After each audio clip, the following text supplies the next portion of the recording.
शक्तियाँ प्रसन्न होंगी। तो 5 लोग मेरे पास हैं, उनके स्थान पे शरीर बदल सकता है। जैसे हम हवन कर रहे हैं, कभी कोई बैठ गया शीश, कभी कोई बैठ गया, तो जो हमारा चुनाव पहले 5 लोगों को हो गया, नाम उन्हीं का चलेगा, काम उन्हीं का चलेगा, सिर्फ सीट बदली हो रही है। जैसे मंत्री का नाम बदल जाता है, पद वही रहता है, तो वही प्रक्रिया यहाँ भी है। 5 लोगों में एक ये हैं, ये काल भैरव के स्थान पे उनके सेवक हैं, ये हैं शिव के सेवक हैं, ये है दुर्गा काली, दोनों का रोल इसका है, उसकी सेवक, सेविका सेवक जो भी लगा लो। हम जो पृथ्वी पे इंसान हैं, तो हम सेवक अगर समझेंगे, गुरु के सेवक समझेंगे, चरणों के दास समझेंगे, भगवान के सेवक समझेंगे, चरणों के दास समझेंगे, तो हमारा कल्याण ही नहीं, उद्धार ही नहीं, महाउद्धार हो जाएगा, मतलब मोक्ष हो जाएगा। अगर हम ये सोच लेंगे कि हमारे पास ऊर्जा आ रही है, हमारे पास भगवान आ रहे हैं, हम ही भगवान हैं, तो हमारा मोक्ष उद्धार नहीं होगा, अंत होगा। कौन सा अंत? जिस प्रकार रावण का। अहंकार ही तो अंत का कारण बनता है। रावण यही समझता था कि मैं ही सब कुछ हूँ। ऐसे ही बहुत से राक्षस समझने वाले आए कि मैं ही सब कुछ हूँ। जो ये कहा कि मैं ही सब कुछ हूँ, वो दिखा दिया कि तू नहीं है, तेरा बाप नहीं।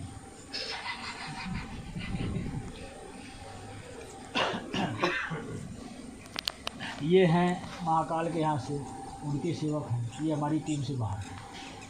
हाँ, मतलब ये हेड कहते हैं ना, हेड ऑफिस, मेन ब्रांच, ये अलग है सबसे, हमारी टीम से अलग है। एक बंदा और रह गया। हाँ, एक ये है पवन जी, ये हनुमान जी के सेवक। हनुमान जी ने इनको चुना है। तो ये तो मतलब गुरु की लीला होती है, गुरु ही रास्ता दिखाते हैं, गुरु ही ऑटोमेटिक सारा काम करवाते हैं। मेरे गुरु ही अदृश्य है, तो काम भी अदृश्य ही होगा। जब काम अदृश्य होगा तो इतना आसानी से कैसे समझ में आएगा लोगों को? अलग अलग विचारधारा, अलग अलग जाति धर्म है, तो मेरी बातें समझना इतना आसान नहीं है। लेकिन अब मेरा प्रकटीकरण होने जा रहा है संभल से। कल की बन के निकलूँगा धर्म प्रचार करने के लिए, और उसके साथ साथ असली मेरा स्वरूप बताइए, आप लोगों को बताया है कि असली शिवगढ़ हूँ। शिव ने माध्यम बनाया है, पहले शिवगढ़ को भेजा, अब उसी के अंदर महाकाल की एनर्जी आ रही है, ऊर्जा आ रही है। महाकाल की एनर्जी आ गई तो मतलब महाकाल मेरी इच्छा से काम करेंगे, जो कहूँगा वही करेंगे, क्योंकि वो मेरे अंदर ही रहेंगे। मैं नहीं, वही मेरे शरीर के माध्यम से मेरी सोच वही चलाएंगे, मुझे वही चलाएंगे। तो हम और मतलब हम को मतलब मैं और महाकाल एक हो चुके हैं। तो वहाँ से दो हरी लीला चल रही है, हरी हर लीला चल रही है। विष्णु कहाँ जा रहे हैं? शिव में से आए हैं ना विष्णु। ब्रह्मा विष्णु महेश शिव के ही तीनों प्रतिरूप हैं। दुनिया को चलाने के लिए शिव ने अपने 3 स्वरूप तैयार किए, स्त्री पुरुष में, ब्रह्मा विष्णु महेश, लक्ष्मी सरस्वती काली। तो अब जाने का टाइम आ गया है, सब एक बार शिव में जाएंगे। जैसे जैसे आत्माएं पवित्र होती जाएंगी, देवी देवता की हो, चाहे इंसान की हो या जीव जंतुकारी कुछ भी हो, जैसे जैसे पवित्रता होती जाएगी वैसे वैसे वो शिव में विलीन होंगे और नए जन्म के लिए तत्पर होंगे। कब जन्म होगा? सतयुग में। सतयुग में वो बिल्कुल पवित्र हो चुके हैं। यही प्रक्रिया है, सबको एक बार शिव में जाना है। आखिरी समय चल रहा है, लास्ट समय चल रहा है। ये बातें बहुत कम लोग समझ पाते हैं। आप लोग जुड़े हुए हो, 2-4 बात सुने हो मेरे मुंह से, इसलिए समझ में आ रहा। 90 बंदे को समझाओ तो नहीं समझ में आएगा उसके, वो तो कहेगा बस बकवासबाजी है, ऐसा कुछ नहीं होता। द्वारी लीला वहाँ से चल रही है, हरि और हर की लीला। हरि विष्णु हैं, विष्णु कल की बढ़कर आए हैं। कल की ऊर्जा एक है, वह ऊर्जा सभी इंसानों को जगाएगी पूरी दुनिया में, और मेरे माध्यम से धर्म का प्रसार करेगी। कौन सा धर्म? सभी धर्मों को तोड़कर एक नया धर्म बनाया जा रहा है, सत्य सनातन धर्म। सत्य सभी लोग हटा दिए हैं। सनातन धर्म डंका पीटते हैं, हिंदू धर्म डंका पीटते हैं, सत्य कोई नाम ही नहीं लेता। कलयुग है, सत्य कौन नाम लेगा? तो सत्य को लगाया जा रहा है, झूठ को हटाया जा रहा है, झूठी दुनिया मिटाई जा रही है। तो वहाँ से महाकाल का भी संदेश चलेगा। महाकाल का संदेश होगा चेतावनी भरा, मतलब ये कि मैं किसी से डरता नहीं हूँ, सत्य रखूँगा पूरी दुनिया के सामने। कर्म तुम्हारे हैं, अच्छे करोगे तो अच्छा पाओगे, बुरा करोगे तो उसी के लिए मैं आया हूँ, बुरा पाओगे। किसी के पास करने के लिए जाऊंगा नहीं, एक जगह बैठे ही सब कुछ कर दूंगा, टाइम दे दूंगा 3 साल का, 3 साल टाइम है, चाहे अपने आप को बचा लो, नहीं बचाना है तो मौत की मुंह तरफ खुद जा रहे हो।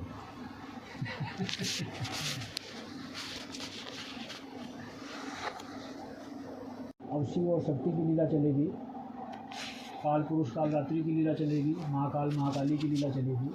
अब असली लीला शुरू होने जा रही है। अब मतलब किए हुए कर्मों का दंड मिलेगा, इसलिए वहाँ से मैं अवतरित होने जा रहा हूँ। पूरी दुनिया को संदेश पहली बार वहाँ से दूँगा। इसके बाद जैसे समय अनुसार जो कोई बुलाएगा, जिस गांव में जाऊँगा तो मैं सरपंच के घर रहूँगा, और इसके बाद मेरा भिक्षा मांगने की प्रक्रिया होगी। पूरे गांव में भिक्षा मांगूँगा और शाम को 1-1.5 घंटा संदेश अपने सुनाऊँगा और सुबह वहाँ से निकलूँगा। ये मेरी अपने गुरु की परंपरा है।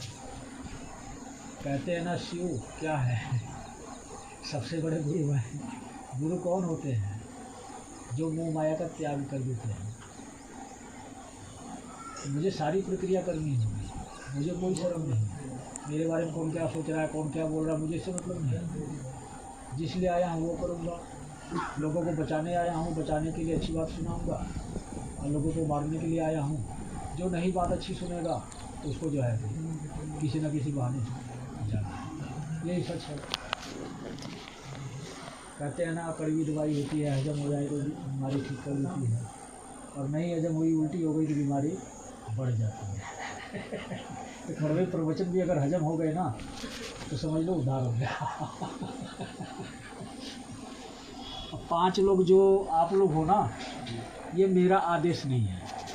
देखो, गुरु ने आपसे आज तक कभी कुछ नहीं मांगा, और आप लोगों ने जो मांगा गुरु ने आप लोगों को दिया भी नहीं।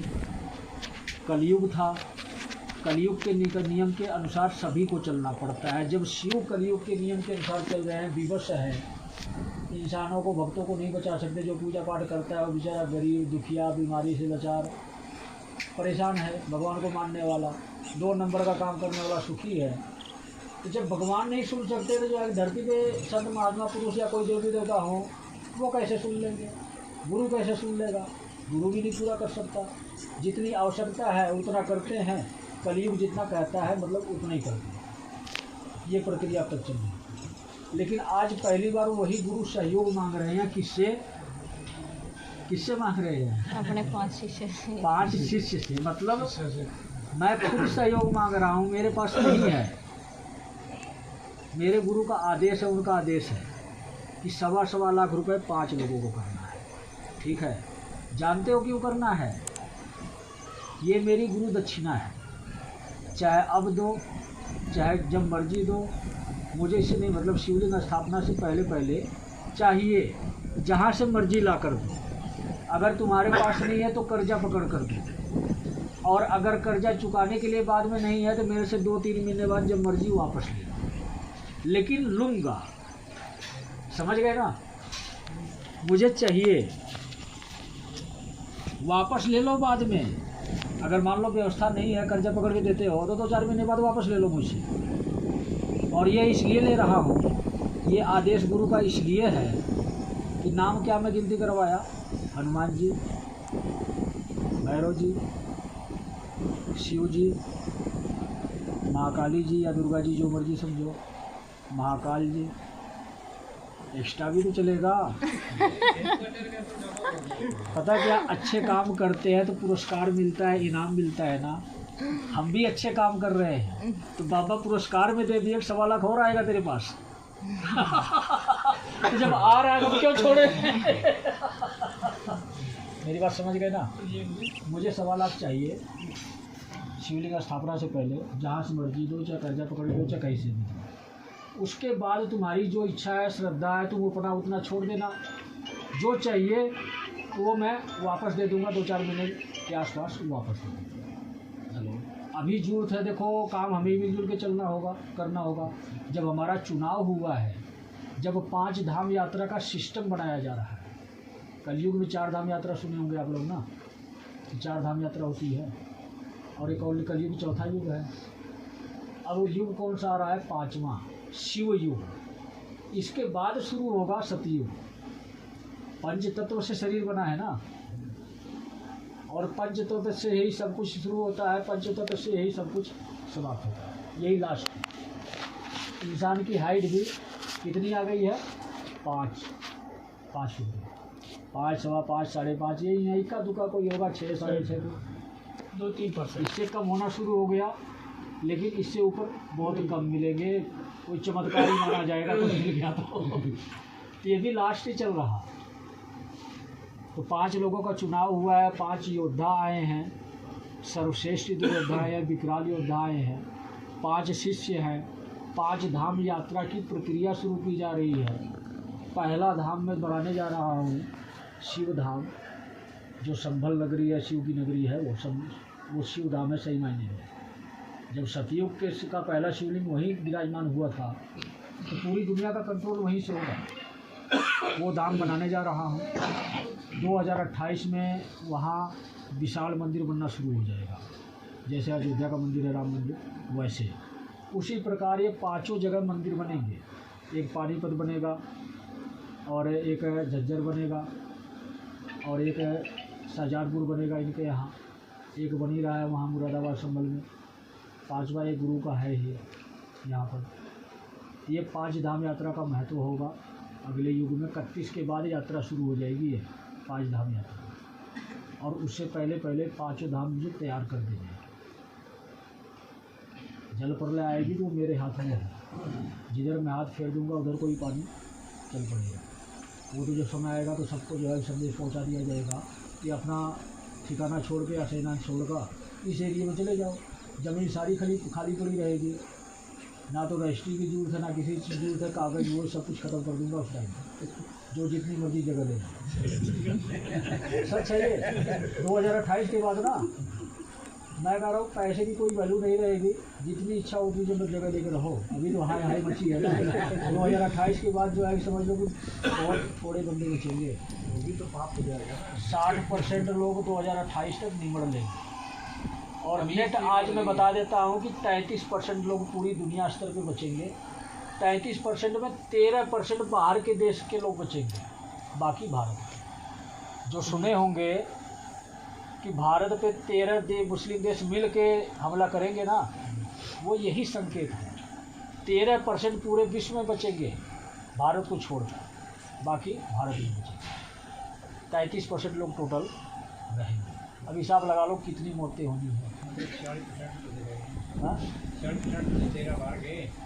टोटल 33 में से 13% बाहर बचेंगे, बाकी जो 20 यहाँ 13 भारत में बचेंगे, 20% और 13 बाहर कंट्रियों में 13%। सभी में से मिला, सभी को मिला के परिसीमन हो जाएगी अदर कंट्री। किसी में तो बहुत कम बचेंगे, 2-4। जो पता क्या कुछ कोड वर्ड में संत लिख गए हैं ना, वो किसी की समझ में नहीं आता। 13 का ये महत्व है। जो 13 देश मुस्लिम हमला करेंगे ना, वो 13 का ये महत्व है। ये कोड वर्ड है, सबके समझ में नहीं आएगा। 13 तो है, 13 है, ये कोड वर्ड। हाँ यही है। उसके बाद जमीन की कमी नहीं होगी किसी के पास। जो शिव की शरण में रहेगा वही जीवित रहेगा। देखो आने वाले टाइम में क्या संभल से ही शायद मैं शुरू कर दूँ, उम्मीद है कि वहीं से शुरू हो जाएगा। मुझे 1.25 लाख शिवलिंग का वितरण करना है, मेरा संकल्प है। लोगों के घर तक पहुंचानी है, मतलब शिव को विराजमान करना है। और माला तो जो है कि क्या पता ये कंटिन्यू चलता रहे, 1.25 लाख ही नहीं चलता, जो उसका भी चल रहा है। मतलब वो ऐसे अपनी हैसियत के हिसाब से मैंने ये संकल्प लिया है। और आगे तो जो है कि शिवलिंग और शिव माला है सुरक्षा कवच। पाप कर्म होने के बाद भी इंसान की मृत्यु नहीं हुई, लेकिन अपने जीवन को सुरक्षित करना तो उसके हाथ में है ना। अच्छे कर्म करेगा तो बीमारी से मुक्त होगा, दुख दरिद्र से मुक्त होगा। अच्छे कर्म करेगा तब। माला तो सिर्फ मरने से रोक लेगी, बस दुख दर्द थोड़ी खत्म होगी, दुख दर्द हमें खत्म होगी। शिव की माला जिसके गले में पहुंच जाएगी उसकी मृत्यु नहीं होगी, उसकी मर्जी नहीं होगी। जब उसकी इच्छा होगी, जब टाइम आ जाएगा तभी मृत्यु होगी, नहीं तो कल ही रात से सूचना दम नहीं, वो इंसान को मार देगा। मेरी माला का ये पावर है। अब कहावत है कि माला पहनने और 1 लोटा जल भी ना चढ़ाएं, तो फिर वही जब रुष्ट हो जाएगा तो एक बहाना बनेगा, माला या तो खुद ही उतार कर रख देंगे नहाने के बहाने, या टूट कर गिर जाएगी। जब उसने मारना होता है तो और भी बहाने ढूंढता है है कि नहीं? तो मैं फ्री में सबको जो है दिया करूँगा। कहावत अभी मजबूर हूँ, पैसे नहीं हैं, तो जब किसी से लूँगा तभी तो दोबारा माला मंगवा कर फिर दूँगा। इसलिए प्रक्रिया भी चला रहा, माला की कीमत से लेता हूँ, इसलिए फीस नहीं होती है। मन के भाव से घर बैठे गुरु बना लो, मेरे पास आने की भी जरूरत नहीं है। गुरु बनाया है, अगर मिल सकता है तो अपने जीवन काल में सिर्फ एक बार मुझसे आशीर्वाद लेकर चला जाए, मेरा कहना ये है। गुरु के पास बार बार आना हो तो वो जो बिजनेस है आजकल कलयुग का, जब भी गुरु के पास जाएंगे तो कुछ लेके ही जाएंगे। गुरु देते नहीं, आजकल गुरु लेते हैं। करने वाला नहीं है, जो नहीं जानता है ना उसको समझाना बहुत मुश्किल होता है। उसके लिए पाखंड है, उसके लिए पाखंड है, बिजनेस है, क्योंकि पाखंड ही चल रहा है दुनिया में, तो लोग वही समझेंगे, मुझे भी वैसे ही समझेंगे। कर्म ही तो इंसान की पहचान करवाता है। कुछ समय बाद जो नहीं मानता है वही फिर जो है हाथ जोड़ेंगे, राम राम करेंगे, लेकिन अभी उनको नहीं दिख रहा है तो उनकी क्या गलती? पैसा होते हुए भी 11 लाख नहीं मेरे पे आ रहे हैं, और कहावत है 20-20 ईंट जो है सोने चांदी के लिए दान करने के लिए लोगों के पास है, 11 लाख देने के लिए किसी पास नहीं है। वीडियो पड़ रही है चैनल पे, क्या पहुंच नहीं है लोगों के पास? बहुत से लोगों के पास पहुंच रही है, लेकिन जहाँ लालच स्वार्थ होता है वहाँ नहीं देते। अभी मैं भी कुछ छली कपटी हूँ, थोड़ा कमाने वाला हूँ ना बिजनेस के तौर पे, तो बिना कहे सब कुछ मेरे पर आएगा, बिना मांगे सब कुछ लोग दे देंगे। सच के लिए लड़ रहा हूँ, इसीलिए मेरे साथ कोई नहीं है।